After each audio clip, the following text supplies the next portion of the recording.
फेरि सुनौँ ल पुरै सुनौँ केटा 18+ ल एकचोटि 18+ है सानसानोहरूले चाहिँ एकचोटि प्लिज कोही कसैले मैले अगाडि कसैले हेडफोन लाउनु भएको छैन हेडफोन लाउनु कोही दिदी बहिनीहरूसँग टिभीमा हेर्दै हुनुहुन्छ नि एकछिन साउन्ड अफ गर्नु ल म यो एकचोटि यो पण्डित बाजेको पुरै भिडियो मैले हेरेको छैन एकचोटि हेर्छु क्या म तिमी के वरदान माग्छौ म तिम्रो भक्तिदेखि ज्यादै प्रसन्न भए वरदान माग बालक वरदान माग म तिमीलाई वरदान दिन तयार छु गुरुदेव मेरो तपस्याबाट तपाईँ प्रसन्न हुनुहुन्छ भने मलाई यस्तो वरदान दिनुहोस् मलाई रातभरि निन्द्रा लाग्दैन मलाई एउटा युवती दिनुहोस्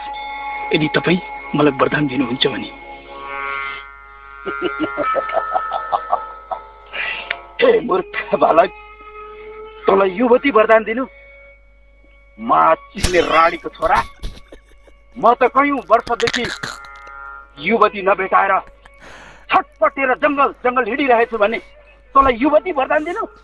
म चिन्ने रानीको छोरा त्यो युवती अहिले मैले पाउनु भने म त्यसलाई यस्तो चिग्ने थिएँ यस्तो चिग्ने थिएँ यस्तो चिग्ने थिएँ यो अति रहेछ मैले सुनेको थिइनँ यार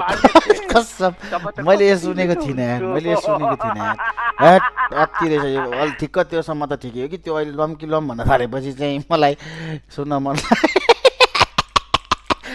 मन लागेन यार